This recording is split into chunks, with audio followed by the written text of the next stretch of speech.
All right, we're about to dive into a pretty powerful, and let's be honest, a really challenging perspective. This is a distillation of the core arguments from the late Oglala Lakota activist Russell Means, and he offers a stark, unflinching look at American history and its impact on the world. So he kicks things off with this fundamental question. What if the whole story you learned in school is wrong? He wants us to just set aside the narrative of liberty and justice for all for a minute and consider a version of events that starts from a totally different place. And here it is. This is his starting point. For Russell Means, the U.S. was never some reluctant republic that just stumbled into becoming an empire. Nope. In his view, it was designed to be an imperial power from day one. This one idea is really the key that unlocks his entire analysis. So let's see how he builds that case. His first big point connects everything.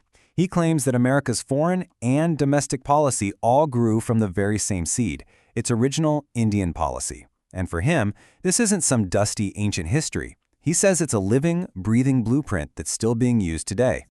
He actually uses language as evidence.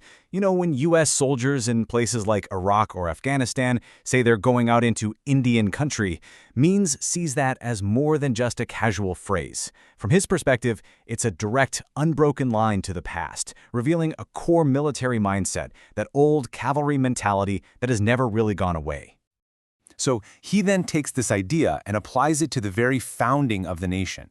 Means completely challenges the story we're all taught about the American Revolution, recasting it not as some noble fight for lofty ideals, but for something far more tangible. Yeah, forget no taxation without representation. According to Means, the main motivation for the elites who led the revolution was purely economic. It was all about getting their hands on land. And here's how he breaks it down. You have figures like George Washington, who some native tribes apparently called village destroyer, and these guys were heavily invested in Western lands. The big problem for them was that the British Crown had treaties recognizing those lands as Indian territory, which put a stop to their expansion plans. So, in Means's view, the revolution was the perfect solution. Create a whole new government that isn't bound by those old treaties, and you open the floodgates for a massive land grab. He says this connects directly to how the new government was structured. It's no coincidence, according to him, that the early Constitution tied the right to vote directly to owning property. And what did property mean back then? It meant land. It was a system built by land speculators for land speculators. Okay, so if the goal is conquest and control, how do you actually pull it off? Means claims the United States perfected a simple, repeatable playbook for colonization, a playbook it first tested out in Indian country. And here it is. According to Means, it's a three-step process. First, you find collaborators inside the community, and you empower them. Second, you use those collaborators to set up a government structure, what he calls puppet tribal councils, that looks legitimate but is ultimately controlled by you. But that third step, he says that's the most important one of all. And here's why. Means argues that as long as a people can educate their own children, pass down their own language, their own culture, their own history, the spirit of resistance can never truly be broken.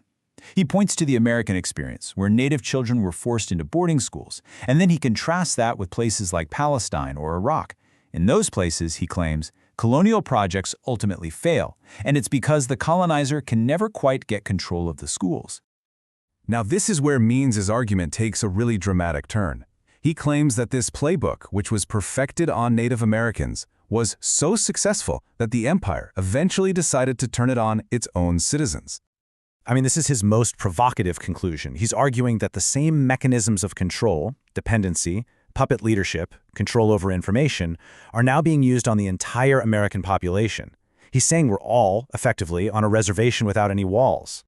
So if education was the tool used on the original reservations, what's the tool being used on everybody else? For Means, it's one word: consumption.